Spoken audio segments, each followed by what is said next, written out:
देखो, गलत तो नहीं है, हम्म, साइलेज का अचार का बहुत इंपॉर्टेंट रोल है फार्म्स में। जी। मेस्टाइटिस के शुरुआती लक्षण यही है कि जो अडर है थनों का जो है सूजना, हम्म। और एक इसका मैं कहूँगी सोमैटिक सेल काउंट जो होता है ना, सोमैटिक सेल काउंट का टेस्ट आपको लास्ट के जो 2 महीने जैसे सुए में रह गए हैं, हाँ जी। उसी टाइम से पहले आप सोमैटिक सेल काउंट का टेस्ट वो करवाओ। जी। ड्राई पीरियड एक्चुअली 2 से 2.5 महीने पहले जब सुआ होने वाला होता है उससे पहले शुरू हो जाता है। जी। मतलब 2 महीने आप लगा लो, हम्म। 8वां और 9वां महीना, ये हम्म। है ड्राई पीरियड। हम्म। सुए के बाद पशु में दो सबसे ज़्यादा बीमारियां देखने को मिलती हैं। हम्म। एक कीटोसिस की प्रॉब्लम बहुत ज़्यादा आ जाती है, और मिल्क फीवर की प्रॉब्लम बहुत ज़्यादा आ जाती है। हम्म। हाँ जी दोस्तों, स्वागत है दीप चीमा पीवी कत्ती देखने वाले सारे दोस्तों का। आज की वीडियो बहुत ही खास होने वाली है। अगर आप डेयरी फार्मिंग कर रहे हो या करने का सोच रहे हो, आज आपको ऐसी जानकारी मिलेगी जो जो कहते हैं एक हर टाइम आपके काम आती है डेयरी फार्मिंग में। आज हमारे साथ जुड़े हैं डॉक्टर अंजुषा शर्मा जी। सो इनका जो एक्सपीरियंस है, बहुत सारी वीडियो आप इनके चैनल पे देखते हो जो जानकारी वाली होती है डेयरी फार्म के लिए, पशुओं की बीमारियों के लिए। सो आज डॉक्टर साहब हमारे पास पहुंचे हैं। सो पूरी जानकारी डॉक्टर साहब से आप लेते हैं। बहुत बहुत स्वागत है जी। चल, धन्यवाद। और बढ़िया चल रही है ये जिंदगी से? बहुत बढ़िया, सब बढ़िया चल रहा है। हाँ जी। तो हम बात करते हैं, सबसे पहले तो आप इस प्रोफेशन में आए जो जिसमें लड़कियां देखने को नहीं मिलती। जी हो सकता है कि ऑफ कैमरा या सोशल मीडिया से दूर काम कर रही हो, जी जी जी। आपने इस लाइन को चुना, आपको कैसे लग रहा है? जी मुझे बहुत अच्छा लग रहा है क्योंकि मैं शुरू से कुछ अलग करना चाहती थी। हम्म। तो और मैं खुद को एक ही जगह पे बांध के नहीं रखना चाहती थी, हम्म। इसलिए मुझे था कि मैं फील्ड में काम करूं जाके। और शुरू शुरू में जब मैंने फील्ड में स्टार्ट किया था तो फार्मर्स का थोड़ा इतना एक्सेप्टेंस नहीं था मुझे हम्म। लेके, बट जब मैंने कंसिस्टेंसी दिखाई, थोड़ा बार हम्म। बार फार्मर्स के पास में जाती रही, उनकी हम्म। प्रॉब्लम्स को सॉल्व किया, तो फिर उनका एक ट्रस्ट बिल्डअप हो गया मेरे रिजल्ट ऊपर। दिया आपने जब हाँ फार्मर जी, को? हाँ जी। रिजल्ट दिया तो हम्म। उनका ट्रस्ट बन गया फिर हम्म। उसके बाद। तो अभी मैं जैसे फील्ड में जाती हूँ तो फार्मर्स हैं जो स्पेशली पंजाब के फार्मर्स हैं वो हम्म। बहुत रिस्पेक्ट करते हैं। हम्म। तो मुझे बहुत प्राउड फील होता है, मेरी फैमिली को भी बहुत प्राउड फील होता है इस हम्म। चीज़। बात करें इस शुरुआत की, इसके लाइन की शुरुआत की, अगर डॉक्टर अंजुषा के हम शौक की बात करें, कोई शौक और भी थे इस लाइन से आने से पहले जब पढ़ाई का टाइम चल रहा था? जी तो कोई और भी शौक था या यही शौक था किसी लाइन में आने नहीं, मैं इस पे ये कहूँगी एक्चुअली बहुत सारे शौक थे का? मेरे, पर लाइफ में एक्चुअली क्या होता है, ज़िंदगी के प्लान्स आपको लेके कुछ और होते हैं। हम्म। आप कुछ और करना चाहते हैं ज़िंदगी में, पर ज़िंदगी ने आपके लिए कुछ और ही प्लान किया होता है। हम्म। तो फिर ज़िंदगी आपको उस डायरेक्शन में खुद ही पहुंचा देती है। हाँ फिर जी। आपको पता चल जाता है कि हाँ, मेरी यही डायरेक्शन है। हम्म। तो लाइफ ने मुझे खुद ही इस तरफ डायरेक्शन दे दी, hmm. As a dairy farm consultant और एज अ फील्ड में जाके काम करना। हम्म। और मैं हमेशा से ही बहुत सिंपैथेटिक थी, मतलब मुझे दूसरों की प्रॉब्लम्स सुनना, उनका सोल्यूशन देना, तो मुझे हम्म। उसमें बहुत खुशी मिलती थी। तो हम्म। आज मैं जो भी कुछ कर रही हूँ मुझे उसमें खुशी मिलती है, और इसीलिए मैं इसी चीज़ को कंटिन्यू करना चाहती मैडम, बात करें जैसे आपका फील्ड का काम है, हूँ। जी जैसे परिवार अलाउ नहीं करते इस काम को, आपकी फैमिली ने आपको इसी काम के लिए चुना, या भी कर सकती है अपनी लड़की, तो जी। आप प्राउड फील हो रहा है उनको भी, हाँ हाँ जी। हमारी लड़की कर रही है? हाँ, उनको बहुत प्राउड फील हो रहा है। वो हम्म। वो बहुत मतलब फैमिली में जैसे बाकी रिश्तेदारों से बात करते हैं या हम्म। किसी से भी, तो उनको वो बहुत प्राउडली बताते हैं कि मतलब हमारी बेटी ऐसे काम कर रही है। हम्म। वो पूरा इंडिया ट्रेवल करती है, तो उनको इस चीज़ में बहुत ज़्यादा खुशी है। पर वो उन्होंने कभी मुझे रोका भी नहीं है किसी चीज़ के लिए। वो हम्म। जो भी मैंने उनको कहा कि मैं ये करना चाहती हूँ, तो उनका हमेशा से ही सपोर्ट था, हम्म। मम्मी पापा का। तो आज वो भी प्राउड है और मैं भी प्राउड हूँ। मैम, अब बात करते हैं इस लाइन में आपकी जर्नी की। जी सबसे पहले आपकी शुरुआत कहाँ हुई? जी एज ए ऑफिसर कह लो, या जी एज जी ए जी जब आपको ड्यूटी करनी पड़ी, जी। सबसे पहले कहाँ से शुरू हाँ हुआ? जी, मेरा शुरुआत हुआ था वेरका से। हाँ जी। वेरका मोहाली में मैंने ज्वाइन किया था एज ए वेटनरी ऑफिसर। हाँ जी। 2020 में मेरी जर्नी शुरू हुई थी। हम्म। आज 2026 चल रहा है, तो 5-6 साल मुझे इस चीज़ में हो चुके हैं। हम्म। तो शुरुआत मेरी वहीं से हुई थी, वेरका से, एज ए वेटनरी ऑफिसर। तो फील्ड का जो मेरा एक्सपीरियंस था वो वहीं से शुरू हुआ था। हाँ जी। तो हम रोज़ सुबह लाइक चले जाते थे फील्ड में 7 बजे के करीब।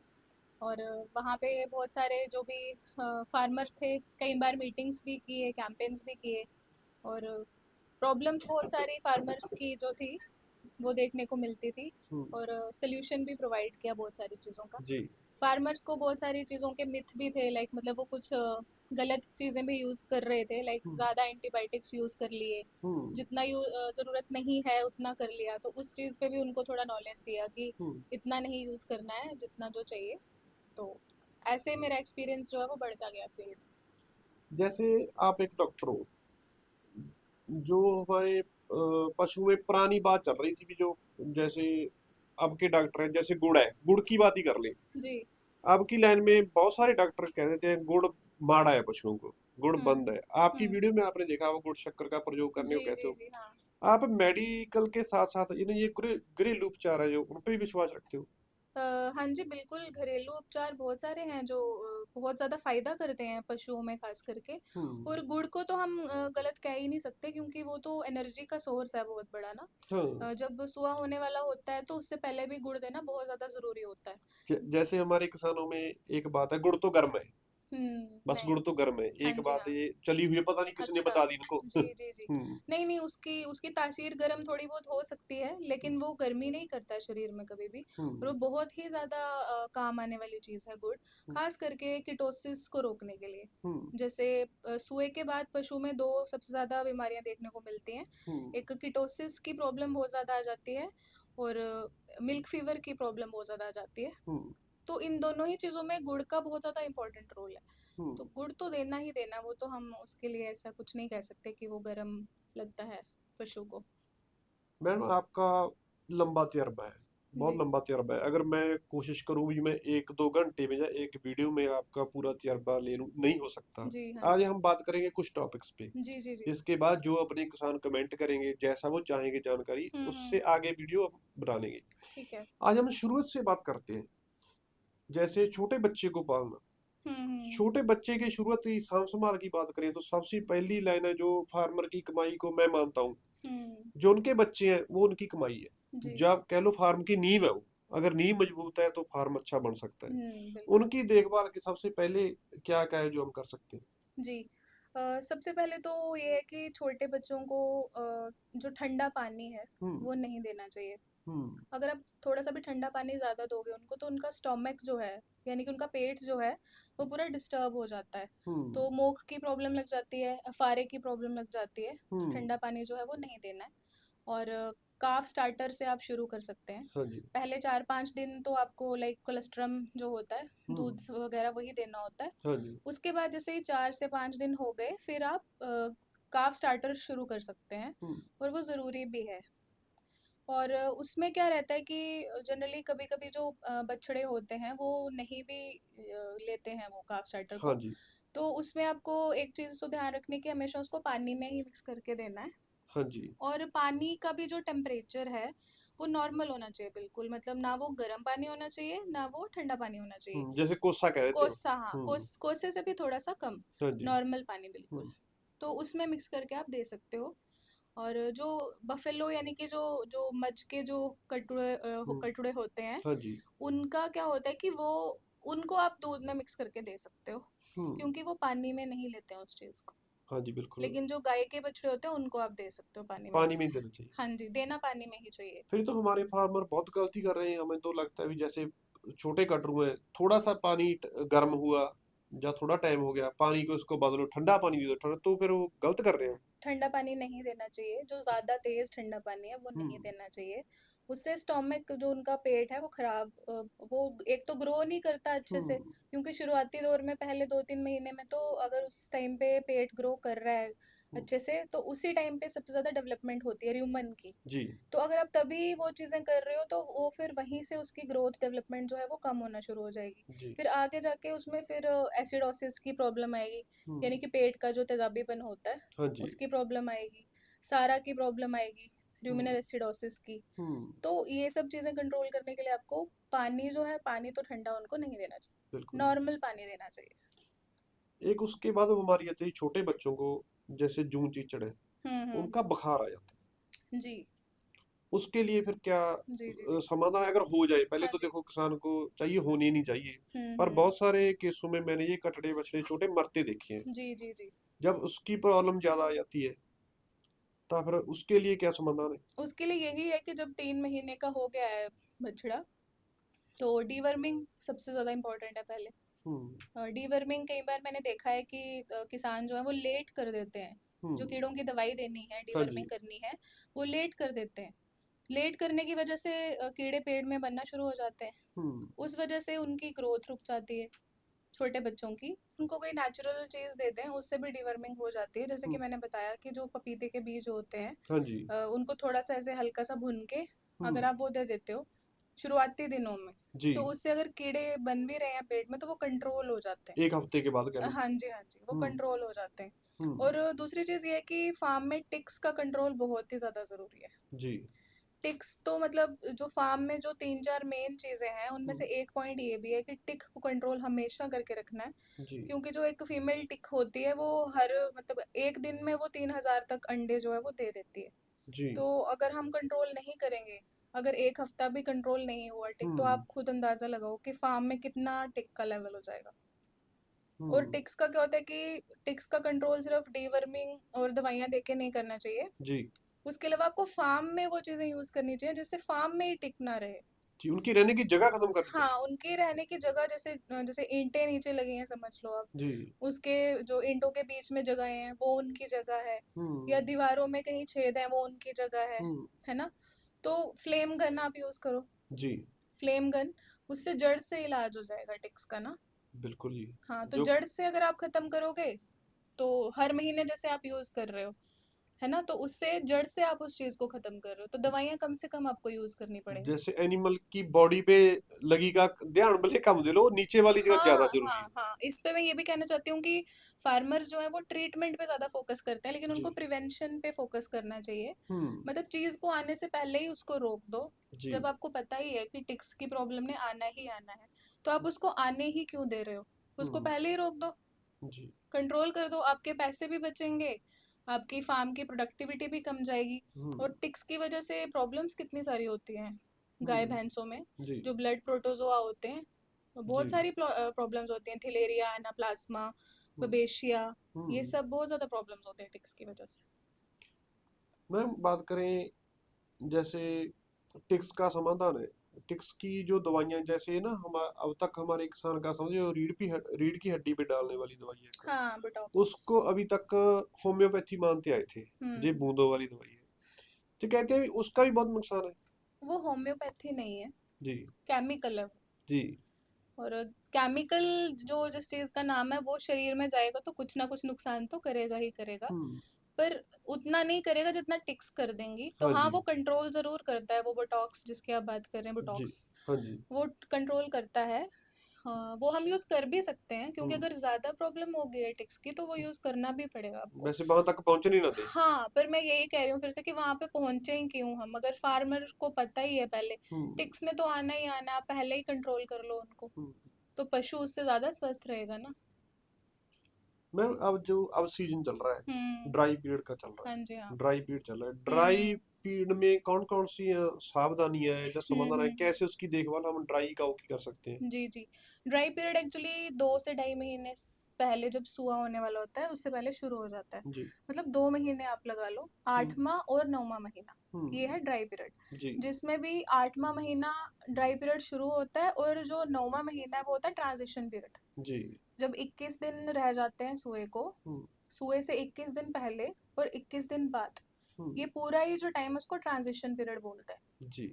तो इसमें आपको क्या होता है कि इसमें जो फीड है आपको वो ड्राई फीड देनी होती है। हम्म। यानी कि तुड़ी जो है आपको वो सबसे ज़्यादा देनी है। हाँ जी। हरा चारा नहीं देना है, हम्म। क्योंकि हरे चारे में सोडियम पोटेशियम ज़्यादा होता है। हम्म। वो क्या करता है कि जब सुआ होने वाला होता है उस टाइम खून में कैल्शियम बहुत ज़्यादा चाहिए होता है। हाँ जी। जो हरा चारा होता है उसमें सोडियम और पोटेशियम बहुत ज़्यादा होता है। सोडियम पोटेशियम ज़्यादा होने की वजह से जो खून में कैल्शियम चाहिए वो खून हम्म। में नहीं आता, हाँ जी। वो हड्डियों हड्डियों में ही रहता है वो। हम्म। तो वो खून में उसका आना ज़रूरी है, क्योंकि खून में कैल्शियम आएगा तो मिल्क फीवर की प्रॉब्लम नहीं होगी। यानी कि जैसे सुए के बाद गाय बैठ जाती है हम बोलते हैं, वो हाँ क्यों जी। होता है? क्योंकि कैल्शियम बहुत कम हो गया होता है। जी। और कैल्शियम क्यों कम हो गया होता है? क्योंकि हमने उसको पहले हरा चारे दिए होते हैं, हम्म। जिसकी वजह से सोडियम पोटेशियम ज़्यादा होने की वजह से वो कैल्शियम खून में आ ही नहीं पाता। खून में नहीं आता तो जो है गाय या भैंस को वो मिलता नहीं है। हम्म। सुए के पास जब उसको चाहिए होता है तो वो मिलता नहीं है उसको, तो वो बैठ जाती वो है, कमी हो जाती है उसकी वजह कमी से। हो जाती है। हम्म। तो हरे चारे जो हैं वो नहीं देने हैं, हाँ जी। और तूड़ी देनी है। और एक चीज़ और है कि 15-20 दिन पहले से ही आप खुला छोड़ना शुरू कर दो थोड़ा पशु को। जी। जब सुआ होने वाला है ये तो भैंस है या गाय है, दोनों कोई? हाँ हाँ जी, जी। उनको थोड़ा खुला रखना शुरू कर दो आप। इससे क्या होगा, इससे तो एक तो मिल्क में वो ड्राई जल्दी होंगी, हाँ जी। क्योंकि ये भी प्रॉब्लम बहुत सारी आती है कि फार्मर्स बोलते हैं कि हमारी काउ ड्राई ही नहीं हो रही है। जी। मतलब दूध हम बंद कर रहे हैं पर बंद हो नहीं रहा। नहीं होता, ऐसा होता है। हाँ, ऐसा होता है हम्म। फील्ड में।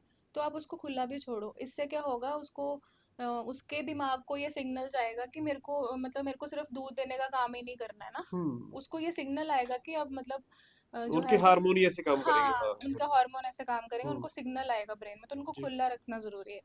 और पानी भी उनके पास 24 घंटे अवेलेबल होना चाहिए। जी। पानी को जो है मैं लिक्विड गोल्ड, मतलब मुझे ऐसा लगता है कि फार्म का लिक्विड गोल्ड है पानी। हम्म। पानी का भी पीएच जो है वो अच्छा होना चाहिए, हम्म। तभी जो है शरीर में अच्छे से वो काम करेगा, और र्यूमन का पीएच भी उससे सही रहेगा। जी। हम्म एक मैम आपने प्रॉब्लम देखी है, जैसे बहुत सारी गाय है ना, जैसे सूने में 4-5 दिन रह गए या 10 दिन रह गए, हम्म। उनके अडर में से दूध ऑटोमेटिक हाँ आने हाँ लग हाँ जाता है। हाँ जी हाँ। वो एक बड़ी प्रॉब्लम है, मेरे को बिल्कुल बहुत किसान मिलते हैं। जी। उसका क्या समाधान है जी? उसका ये समाधान है कि आप, हाँ, 1-1.5 महीना पहले से ही दूध थोड़ा थोड़ा कम करना शुरू कर दो। जी। जो चुवाई होती हाँ जी। है ना, उसको आप कम करना शुरू कर दो। हम्म। कुछ लोग क्या करते हैं, वो एकदम से बंद कर देते हैं। हम्म। जो एकदम से बंद करते हैं ना, उससे एक तो वो जो अडर होता है, थनों में नुकसान होता है बहुत ज़्यादा। हम्म। उससे मेस्टाइटिस आता है। जी। अगर आप एकदम से बंद करो तो मेस्टाइटिस ने आना ही आना है। हम्म। एकदम से बंद नहीं करना है। जैसे हफ्ता रह गया या 10 दिन रह गए, हाँ जी। या उससे भी पहले का टाइम है, तो आपने आहिस्ता आहिस्ता सुखाना है दूध को। यानी कि एक दिन मिल्किंग सुबह की, फिर हम्म। अगले दिन की, हाँ जी। फिर एक दिन छोड़ दिया बीच में। हम्म। ऐसे आहिस्ता आहिस्ता करके सुखाना है उसको। बिल्कुल, जब आना बंद हो जाए तो छोड़ दो उसको। हाँ, फिर जब वो बंद हो जाए जी। तो फिर आप उसमें एंटीबायोटिक्स यूज़ करो। जो हम्म। टीट एंटीबायोटिक्स आते हैं ना, जी। वो जो लगाते हैं थनों में, हम्म। वो यूज़ करो।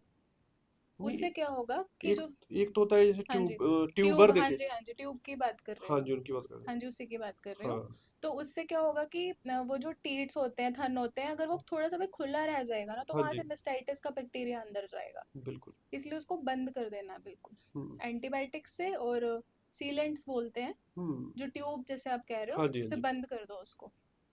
तो इससे जो है वो पशु का ड्राई करना बहुत ज़रूरी है।